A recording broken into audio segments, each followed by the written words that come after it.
Hello, friends. Welcome to a magic moment from the happiness tree. Released our very first magic moment last week. Hope that you watched it. Hope that it helped you get through your week last week a little bit better, a little bit calmer. My hope and my goal by releasing these every Monday is that it gives you a little something to think about, maybe something to make you a little happier, a little different perspective, something to get your week kicked off right, and something to help you as you go throughout your week. So today I want to share a story with you. This was shared with me 4 or 5 years ago, and I liked it so much that I actually printed it out and taped it in my office. So without further ado, here we go. Now this story starts over 300 years ago. The Burmese army planned to invade the country of Siam.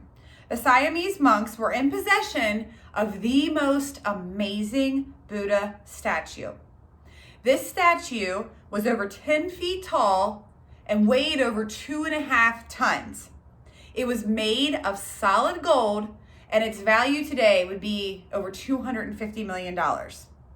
Now, the monks were determined to protect the shrine that meant so much to them. Now, of course, it was priceless to them for reasons that transcended money. However, they knew that the Burmese would stop at nothing to steal the statue because of its tremendous monetary value. So what did they do? They covered the golden Buddha statue, the solid gold statue, they covered it in mud, layers and layers of mud, knowing that the warriors would ignore it and think it totally worthless.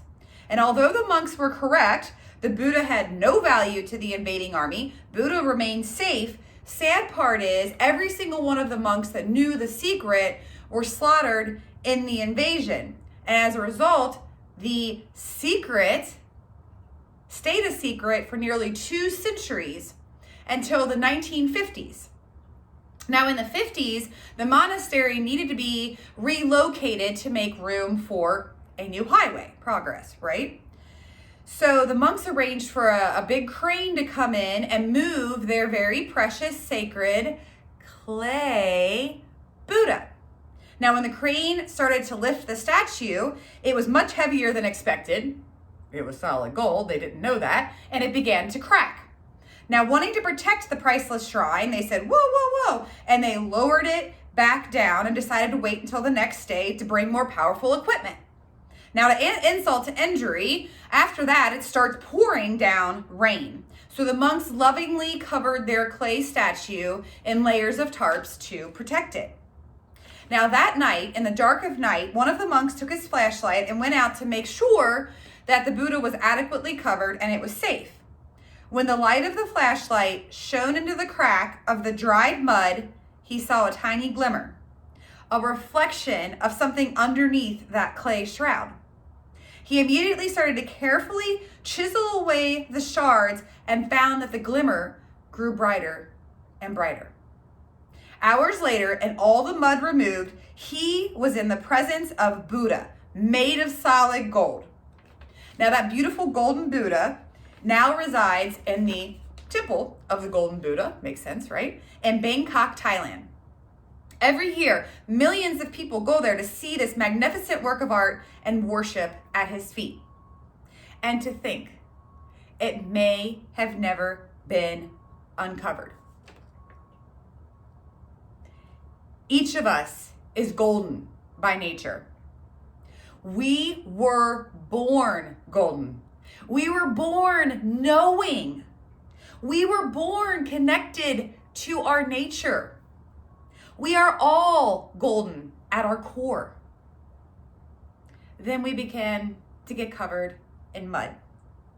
During our lives, we add more mud and more mud and more mud. We get to like the mud. We think our mud is better than other people's mud. We live and cope just fine in our mud. We forget, sometimes completely, that we are all gold underneath. Yet somehow there is something inside of us that hopes a bit of our shell breaks off and someone sees the gold. I hope that that resonated with you as much as me. When I read that, I really gave me deep thought. We are all golden on the inside. Most of us, me included, have piled on.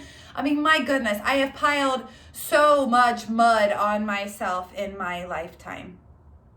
And I work hard to now chisel that away and let my golden light shine. To be a person who brings positivity into this world and not negativity.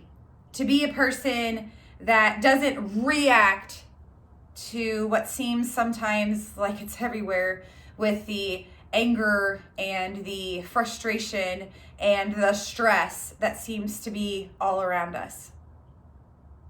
I know that you watching this, you're golden at your core too. So carry that with you this week. Maybe think a little bit about the mud that might be piled on you. Think about a little bit how we interact with other people and what we are really putting out there into the universe, right? If you are feeling a little bit sad, a little bit stressed, you feel like you need an ear, someone to talk to, someone to be there for you, I'm always there for you, friend. Just reach out. We may not know each other yet, but we can very soon. Have a great week, everyone. Hope your Monday goes well. Hope the rest of your week is smooth. Much love and joy from the Happiness Tree. Namaste.